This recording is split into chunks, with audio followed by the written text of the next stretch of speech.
The jungle was silent in the way only a battlefield could be silent. Not peaceful, not calm, but tense, like the earth itself was holding its breath. Thick humidity clung to the skin, soaking uniforms before a single shot was fired, and the smell of damp soil mixed with gun oil and sweat. Somewhere beyond the trees, Japanese soldiers were dug in deep, invisible yet terrifyingly present, their positions layered with machine guns, rifle pits, and grenades stacked like promises of death. The American platoon had been stuck here for days, pinned down by relentless fire. Every attempt to move forward punished immediately.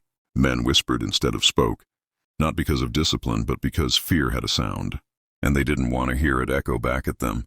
He crouched low behind a shattered log, his helmet scratched and muddy, his hands steady in a way that surprised even him. Others in the unit called him brave, some called him reckless, but most simply thought he was already dead. The plan forming in his mind wasn't heroic in the traditional sense. It was brutal, raw, and honest. He understood the terrain, the enemy's rhythm, the way Japanese soldiers rotated positions and relaxed just slightly between barrages. This wasn't something he'd learned in a classroom or a manual. This was instinct sharpened by exhaustion and loss. He had watched friends fall one by one, watched medics dragged down while trying to save the wounded, watched the jungle swallow bodies as if they had never existed at all. When he finally spoke, his voice was low but clear. He explained exactly what he intended to do: move alone, crawl through enemy fire, get close enough to silence the positions one by one. No artillery cover, no backup. Just him, his rifle, a few grenades, and time measured in heartbeats.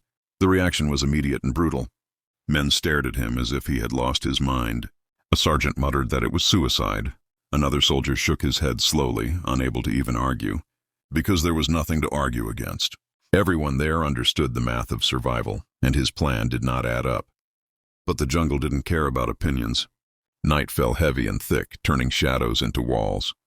As darkness spread, the enemy fire slowed, not because the danger had passed, but because the Japanese were conserving strength, confident the Americans were trapped. That confidence was the crack he intended to crawl through. Inch by inch, he moved forward, pressing his body into the mud, feeling insects crawl across his neck, ignoring the sting of bites because pain was quieter than death. Every movement was calculated, every pause deliberate. He waited when flares lit the sky, froze when footsteps passed close enough that he could hear foreign breaths, foreign whispers. The first Japanese position appeared almost suddenly, a shallow pit reinforced with logs, a machine gun resting like a sleeping animal. He could see two soldiers inside, relaxed, unaware that the jungle itself had turned against them. There was no hesitation. One grenade, carefully placed, a short roll, then the explosion shattered the night. He was already moving before the sound finished echoing, already slipping back into darkness as screams replaced silence. One position gone. The impossible had begun. The enemy reacted fast. Shouts rang out, boots pounded the ground. Rifles snapped toward shadows that refused to become targets. Bullets tore through leaves inches above his head, spraying splinters into his face. He didn't fire wildly. He waited. He listened. He let them reveal themselves. When the second position opened fire blindly, he adjusted his crawl, circled wide, and came in from an angle they never expected. This time he didn't use a grenade first. He rose suddenly, fired controlled shots, each one final, each one precise. 2 more soldiers down before they could even scream. Fear spread through the Japanese line like fire through dry grass. Orders were shouted, but confusion drowned them out. They believed they were under attack by a full unit, not a single man. That misunderstanding was his greatest weapon. He exploited it ruthlessly, moving constantly, never staying in one place long enough to be targeted. He struck again and again, using grenades when speed mattered, his rifle when silence was needed. Bodies fell into trenches, weapons lay abandoned, and the jungle floor became littered with proof that plans labeled suicide sometimes terrified the enemy more than entire battalions. By the time he reached the third position, his arms were burning, his ears ringing, and his uniform was torn and soaked with sweat and blood, some of it not his own. He didn't stop. Stopping meant thinking, and thinking meant doubt. Another grenade, another explosion, another machine gun silenced. He counted kills not with pride but with urgency. Each enemy eliminated was one less muzzle aimed at his trapped platoon. Each second he survived rewrote the outcome of the battle. Then came the moment that would define everything. As he moved to withdraw, Japanese soldiers rushed his position from 2 sides, Grenades already in their hands. He saw them mid-throw, saw the metal arcs glint briefly in the darkness before landing at his feet. Time did something strange then. It slowed, stretched, gave him just enough clarity to understand there would be no escape. No room to run, no cover close enough. Only a choice measured in fractions of a second. He dove. One grenade exploded beneath him, the blast tearing through his body, ripping flesh and fabric alike. The second detonated almost instantly after, lifting him off the ground and slamming him back down like a broken object. The jungle erupted with noise, dirt raining from the trees, smoke choking the air. For a moment everyone assumed he was dead. Even the Japanese paused, stunned by the violence of it, convinced no human could survive such a sacrifice. But he was still alive, barely conscious, his body shattered with pain that had no name. He forced himself to move. He fired again, weak but determined, driving the stunned enemy back just long enough for his platoon finally realizing what he had done to surge forward. American rifles opened up. Grenades flew, and the Japanese line, already fractured by fear, collapsed completely as medics reached him.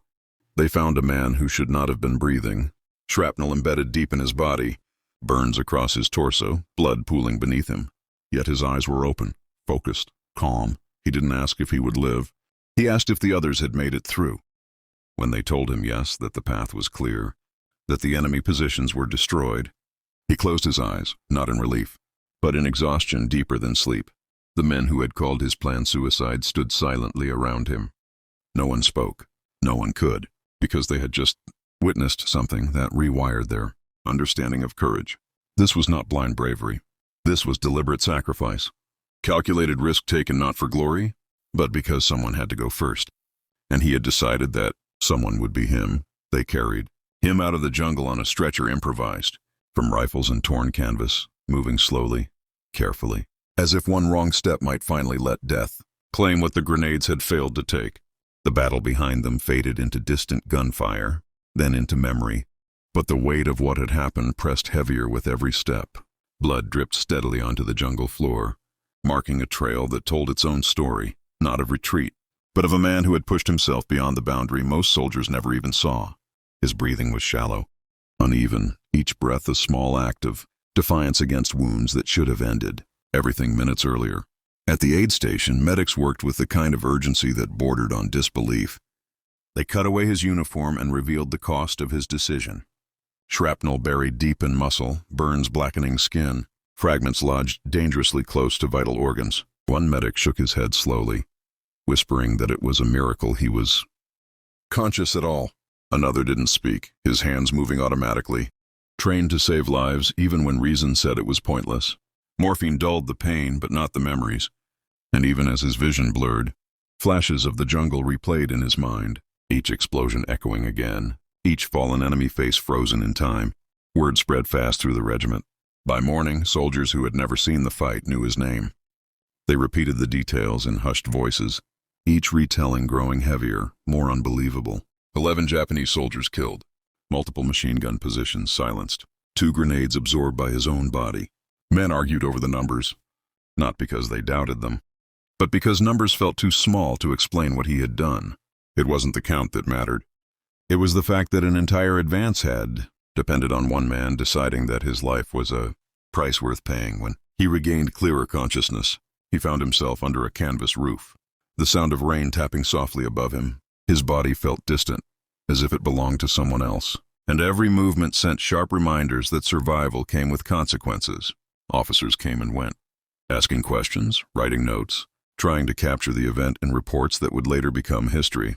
He answered simply, without drama, without embellishment. He didn't speak of fear or courage. He spoke of timing, of angles, of knowing when to move and when to stay still. To him, it wasn't a legend. It was a task that had needed doing. What he didn't know then was how deeply his actions had reshaped the men around him. Soldiers who had once hesitated now moved with renewed determination.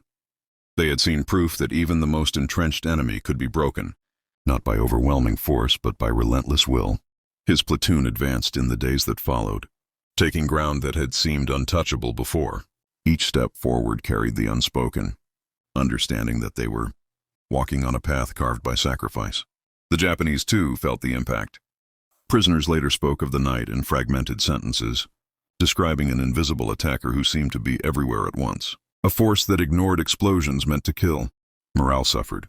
Confidence cracked. Commanders tightened discipline, but discipline could not erase fear.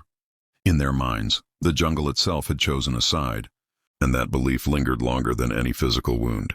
Back at the field hospital, surgeons debated how much they could safely remove, how much damage could heal, how much would remain forever. He drifted in and out of sleep, sometimes waking with a start, his hands clenching as if reaching for a rifle that wasn't there. Yet even in those moments, there was no regret. Pain was real, overwhelming, but regret never surfaced. When a nurse asked him quietly if he would do it again, he didn't answer. Immediately, he stared at the ceiling for a long time, then finally said that if the situation were the same, if the men were trapped the same way, then yes. Not because he wanted to be remembered, but because leaving them there would have been worse than dying. Weeks passed, and with them came the slow realization that he would survive. Not fully, not easily, but enough. Scars would replace wounds. Strength would return in pieces. Some nights would never be quiet again. But survival meant his story would travel beyond the jungle, beyond the war zone, into a world that often struggled to understand what such choices truly cost. Medals were discussed, citations drafted, words like heroism and gallantry written carefully onto paper, as if language itself needed to be cautious around acts that extreme. Yet for him, lying there listening to distant artillery and rain, the war wasn't about recognition. It was about faces, the men who walked out of that jungle alive, the ones who didn't, the thin, fragile line between them. He had crossed that line willingly, knowing it might not let him return, and somehow, against every expectation, it had the plan they had called suicide had worked. Not because it was reckless, but because it was rooted in understanding, patience, and a willingness to accept the highest cost. And as the war continued to grind forward, indifferent and vast, his single night of violence stood as proof that sometimes history pivots not on armies or machines, but on one man crawling through the dark, refusing to stop even when the world explodes around him. Recovery did not arrive like victory. It crept in slowly, painfully, measured in inches rather than miles. Each morning began with the same ritual, the careful assessment of pain, the quiet calculation of what his body would allow and what it would violently refuse. Muscles that once obeyed without question now trembled under the simplest strain, and scars pulled tight whenever he moved. Constant reminders that survival had demanded a permanent price. Doctors spoke in cautious tones, never promising full strength, only functionality, only enough to walk without collapsing, enough to lift a rifle again maybe, enough to return to duty though no one could say when or how. Outside the hospital tent, the war pressed on without pause. New men arrived with fresh faces and untested confidence, while others left wrapped in canvas or carrying wounds that would follow them home. He listened to their stories as they passed through. Fragments of battles fought on ridges and beaches, names of places that would later become chapters in history books. Some recognized him immediately, eyes widening with a mix of awe and disbelief, unsure how to speak to someone whose actions had already begun to drift into legend. Others didn't know who he was at all, and those moments were strangely comforting. For a few minutes, he could just be another wounded soldier, not a symbol. Command eventually summoned him, not to praise, but to understand. They wanted details. Again, angles, distances, decisions made in darkness under fire. Officers leaned over maps, pencils scratching as if his memory could be converted into doctrine, as if what he had done could be safely repeated. He answered honestly, emphasizing what could not be taught: the waiting, the listening, the instinct to move only when the moment was right. He told them most men shouldn't try it, that luck had played its part, that the margin for error was non-existent. Some nodded, others looked unconvinced, already imagining similar plans drawn up for future battles. As strength returned, so did restlessness. Lying still had never been his nature, and now it felt unbearable. He requested reassignment, not out of bravado, but because the idea of sitting out while others faced the same dangers gnawed at him. The doctors resisted at first, citing the damage, the risk of reopening wounds that barely held together. But war had little patience for caution. Eventually, permission came, limited duty at first, then gradually expanded. The rifle felt heavier than he remembered, and the recoil sent sharp reminders through his body. But familiarity returned faster than expected among his unit. Nothing was quite the same. Men looked at him differently, not with distance, but with a quiet respect that carried weight. Jokes softened when he was nearby. Complaints faded. His presence alone seemed to steady nerves during long waits before contact. He never spoke about that night unless asked directly, and even then he kept it brief. The story had grown larger than him now, retold around fires and foxholes, each version slightly altered. Shaped by fear and admiration, he let it happen. Correcting it felt unnecessary. The truth was already heavy enough. Combat tested him again and again, not always with explosions or charges, but with patience, ambushes that never came. Long nights listening for movement that might or might not exist. Moments where the memory of diving onto grenades surfaced uninvited, vivid and sharp, making his hands clench reflexively. He learned to live with it, to accept that some battles continued long after the gunfire stopped. In quiet moments, he wondered how many choices in life truly mattered, and how many were just reactions shaped by circumstance. That night in the jungle had been both a reaction and the most deliberate decision he would ever make. The enemy seemed different now, less mysterious, less invincible. Fear still existed, but it had boundaries. He had seen what determination could do to even the most fortified positions. That knowledge didn't make him reckless. It made him precise. He chose his movements carefully, conserved energy, watched patterns the way he always had. Survival, he understood now more than ever, was not about daring fate repeatedly, but about knowing when not to. As months passed, the war edged closer to its end, though no one could say how close. Rumors spread, then faded, replaced by new rumors just as uncertain. Through it all, his story followed him like a shadow. Letters from home mentioned newspaper clippings, vague references to heroism that felt disconnected from the mud and blood. Reality, he remembered. He didn't correct them. Trying to explain would have required reliving details better left buried. One evening, after a skirmish that ended quickly and quietly, he sat alone cleaning his rifle as the sun dipped low, staining the sky red. The jungle was calmer here, almost beautiful in that deceptive way nature often chose. He paused, hands resting on the weapon, and allowed himself to breathe deeply. For the first time since that night, the thought occurred to him that maybe surviving had been the harder path. Living with what he had done, with what it had cost, demanded endurance of a different kind. Didn't know how history would remember him, or if it would at all beyond a footnote or a medal citation. What he did know was simpler, and enough. When the moment came, when everything narrowed down to a single choice, he had not turned away. The rest, pain, scars, stories, were consequences, not regrets. And as darkness settled once more over the jungle, he prepared himself for whatever came next. Steady, quiet, and unremarkable. Just another soldier carrying a past that refused to stay. Silent, the war had a way of compressing time, of making weeks blur into a single continuous stretch of tension and exhaustion. Yet certain moments stood apart with unnatural clarity. For him, those moments often arrived unexpectedly, triggered by sounds rather than sights. The metallic click of a grenade, pinned during training, the hollow thump of distant artillery, even the sudden silence that followed a firefight. Each sound carried him back to that night, back to the split second where instinct overruled reason, where his body had moved before his mind could fully argue against it. He learned not to fight these memories directly. Resistance only sharpened them. Instead, he let them pass through him like weather, uncomfortable but temporary. Trusting that discipline could outlast fear, leadership noticed the change in him long before he did. Not the kind that barked orders or demanded attention, but the kind that stabilized a line simply by being present. Younger soldiers drifted toward him instinctively, asking questions they wouldn't ask officers, seeking reassurance that wasn't wrapped in speeches. He answered carefully, never glorifying violence, never minimizing danger. He spoke about patience, about respecting the enemy without fearing them, about understanding terrain as if it were alive. Some listened closely, others nodded without truly absorbing it.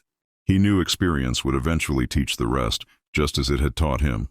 On patrols he moved differently now, not slower but more economical. Every step had purpose, every pause intentional. Pain flared often, especially when carrying gear for long distances. But he treated it as background noise, something to be acknowledged but not obeyed. The scars pulled tight under his uniform, invisible to others yet constantly present. A private reminder that courage didn't end with the act itself. It extended into enduring the aftermath. At night, when sleep came in fragments, he dreamed less of explosions and more of stillness, of lying motionless in mud while the enemy passed inches away, unaware. Those dreams were quieter, but no less intense. The enemy adapted, as enemies always do. Japanese patrols became more cautious. Positions shifted more frequently. Traps laid with increased care. Yet something fundamental had changed. The certainty that American advances could always be stalled through entrenched defense had been broken, replaced by a lingering unease. He sensed it during brief exchanges of fire, in the hesitation before return shots, in the way enemy units withdrew sooner than expected. Fear once planted did not need constant reinforcement. It lived on its own between operations. Downtime offered no real rest. Letters arrived sporadically, filled with encouragement, pride, and questions he struggled to answer. How do you explain to someone, thousands of miles away, what it feels like to choose pain over probability? To accept death as a possible outcome and move forward anyway?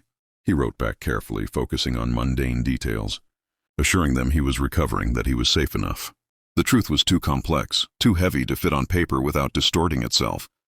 There were moments, rare but significant, when he allowed himself to consider what might have happened had the grenades fallen a few inches differently. Had the blast been angled just enough to silence him permanently? Those thoughts didn't frighten him as much as they once might have. Instead, they sharpened his awareness of how fragile survival truly was. Each day alive felt borrowed, not in a mystical sense, but in a practical one. Borrowed time demanded purpose, demanded attention. Waste felt unacceptable. During one engagement, brief and chaotic, a soldier froze under fire, pinned by a machine gun sweeping a narrow path ahead. Without thinking, he moved, pulling the man back behind cover, shouting instructions with a clarity that cut through panic. Later, the soldier thanked him awkwardly, admitting he'd heard the stories and thought that kind of bravery was unreachable. He corrected him quietly, saying bravery wasn't about being unafraid, but about moving despite fear when someone else needed you to. It wasn't a lesson he'd learned from books. It was carved into him by experience. As campaigns progressed and territories shifted, the talk of medals returned, this time more formal, more insistent. Ceremonies were scheduled, photographs taken, hands shaken. He stood stiffly during it all, uncomfortable with the attention, aware that many men who deserved similar recognition would never stand in such lines. Applause felt distant, disconnected from the sounds that truly defined the war. When it was over, he returned to his unit with relief, grateful for the anonymity of shared hardship. The months wore on, and with them came a quiet understanding that the war would eventually end, whether through surrender or exhaustion. He wondered what would remain of him afterward, beyond scars and memories. Would the habits of vigilance fade? Would the nights grow quieter? Or would the jungle follow him home, living on in small, persistent ways? He didn't know. He only knew that whatever came next would be shaped by choices already made, by moments that could never be undone. On another long march through dense terrain, rain soaking everything it touched, he felt a strange calm settle over him. Not relief, not joy, but acceptance. The war had taken what it would take, given what it would give. His task now was simple: keep moving, keep watching, keep the men around him alive if he could. The plan once called suicide had become part of him, not as an act, but as a reminder that sometimes survival required stepping directly into danger and trusting yourself to endure what followed him. The final phase of the campaign approached. The atmosphere among the troops shifted in subtle but unmistakable ways. There was still danger, ambushes, sudden firefights, the ever-present threat of mines, but beneath it ran a current of inevitability. The enemy was being pushed back, their resistance hardening in places yet thinning overall, like a wall developing cracks no matter how desperately it was reinforced. He sensed it in the way operations were planned now, broader in scope, more confident, as if command believed the end was no longer a question of if, but when. Physically, he had reached a fragile equilibrium. He would never be the man he had been before that night, and he no longer pretended otherwise. Certain movements sent lightning through his nerves, and long marches required silent negotiations with pain that never truly left. Yet his endurance surprised even the doctors. The body, like the mind, adapted when given no other choice. He had learned where his limits lay, and more importantly, how close he could operate to them without crossing over.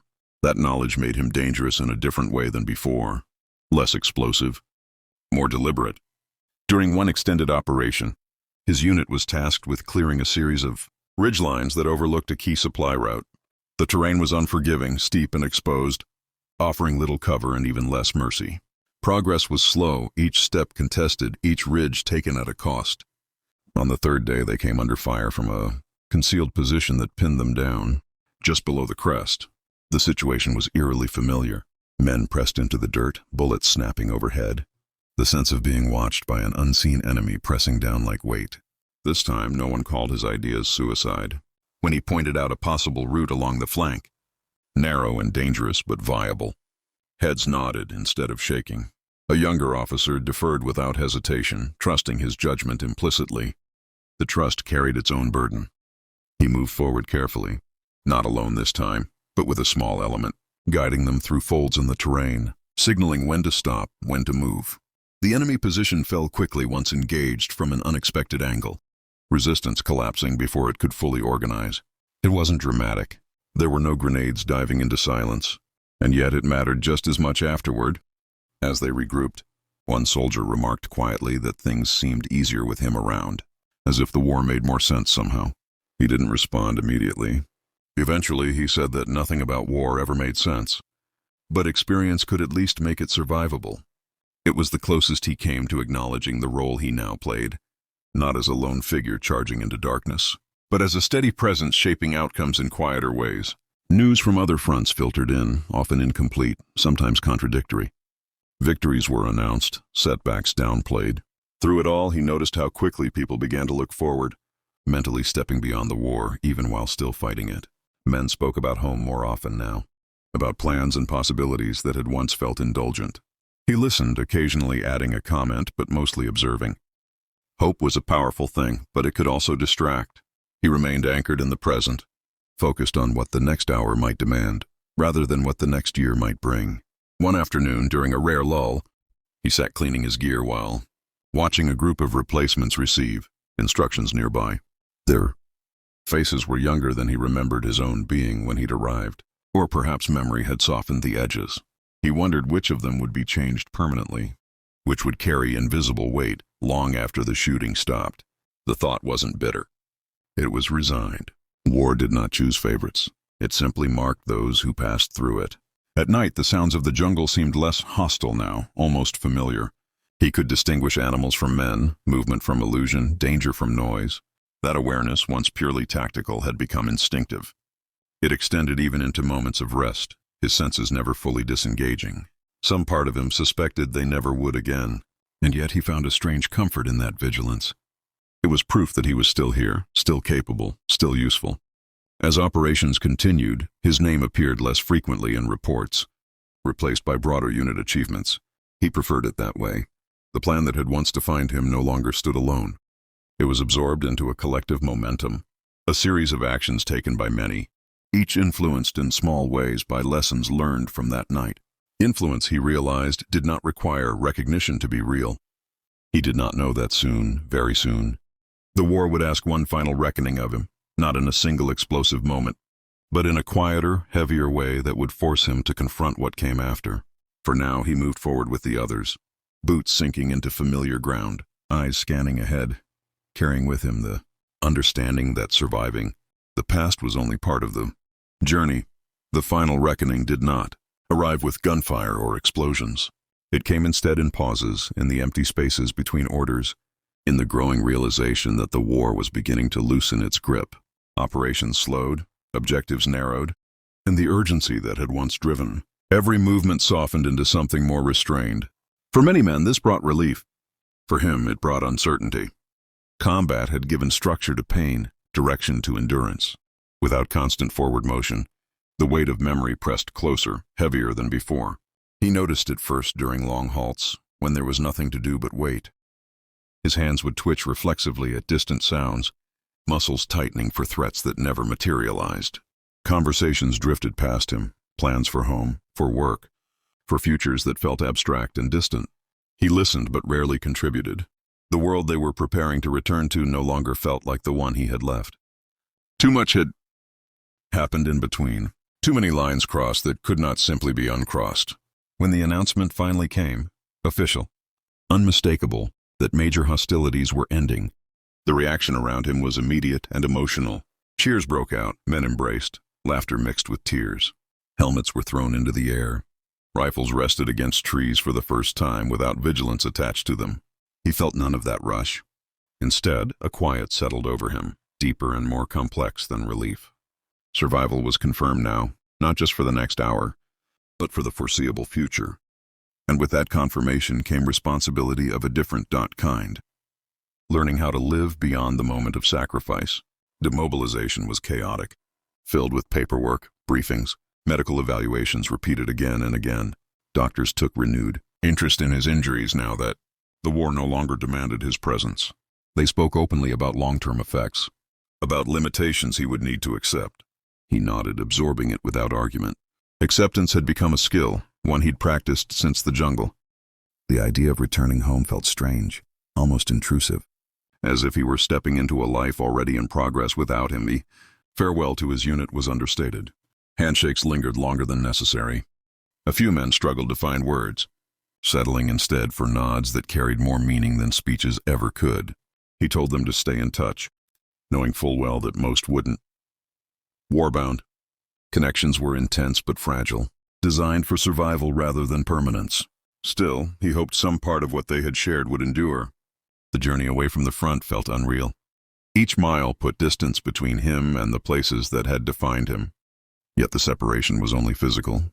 The jungle followed him in small ways, in the way he scanned crowds, in how sudden noises set his pulse racing, in the instinct to measure rooms for cover and exits. Civilians moved differently, spoke differently, unaware of how close danger could feel even when it wasn't there. He did not resent them for it. He envied them. At home, familiar streets felt altered, either changed by time or by his perception. He couldn't tell which.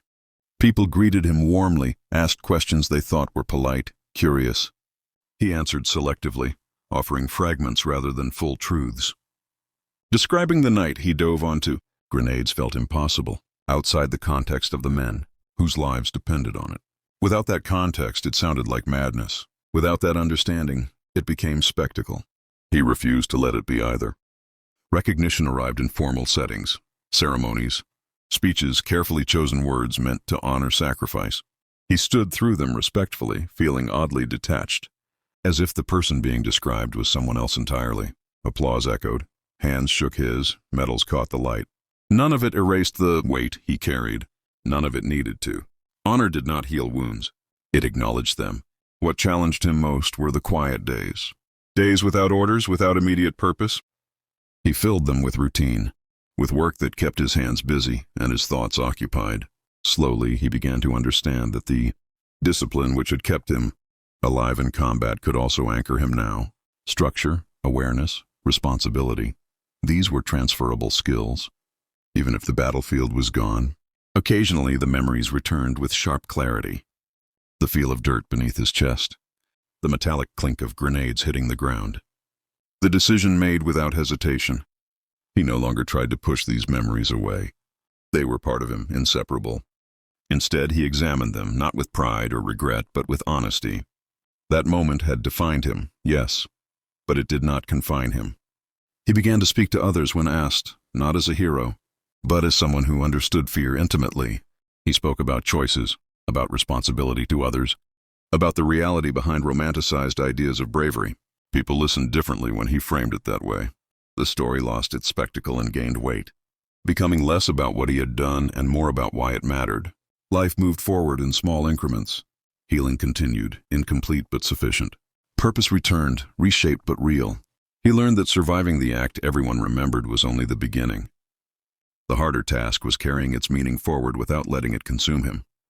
And somewhere deep within, beneath scars and memories, the same quiet resolve remained, the resolve that had pushed him forward when retreat was easier, that had chosen sacrifice over surrender.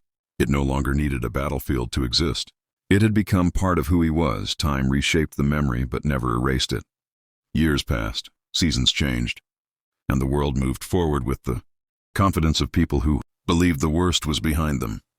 For him, the war slowly receded from daily urgency into something quieter, something carried rather than lived. The scars faded in color but not in meaning. His body adapted, learned new limits, new rhythms, while his mind continued the slower work of integration. finding a place for that night that neither glorified it nor tried to forget it. He discovered that courage did not end on the battlefield. It appeared later in smaller, less visible moments, in choosing patience when frustration came easily, in facing crowds without scanning every face for threat, in sleeping through the night without jolting awake, even if that victory came only once in a while. These were not stories people told, not moments that earned medals, yet they demanded the same. Quiet determination that had carried him through the jungle. Occasionally, someone would recognize his name, connect it to a headline or a citation, and ask him what it felt like to do what he did. He learned to pause before answering. Feelings, he realized, were the wrong measure. It hadn't felt heroic. It had felt necessary. The situation had closed in, until only one option remained that protected the men depending on him. Everything else, fear, pain, survival, had followed naturally from that choice. When he explained it that way, some listeners seemed disappointed. Others finally understood. As the years went on, the war became history to most people. A collection of dates, maps, and dramatic moments simplified into lessons. His story was retold occasionally, shaped to fit that framework. He accepted this with calm detachment. History required symbols. Individuals were rarely allowed to remain complicated within it.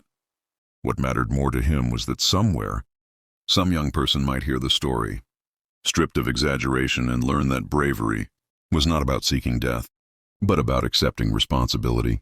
When there was no safe alternative, he never forgot the men whose lives intersected with his that night, the ones who walked out of the jungle because he went in alone, and the ones who never walked out of their own battles. Their faces surfaced in quiet moments, not as ghosts but as reminders. They were the reason the choice had mattered. Without them, the act would have been meaningless. In the end, the plan they called suicide became something else entirely. It became proof that resolve could overpower probability, that fear did not always get the final vote, and that a single decision made under unbearable pressure could alter the course of many lives, not because the man was invincible, but because he was willing to give everything he had when it counted most. He lived the rest of his life without seeking attention, without demanding recognition, carrying the knowledge that when the world narrowed down to fire, darkness, and seconds slipping away, he had not turned aside.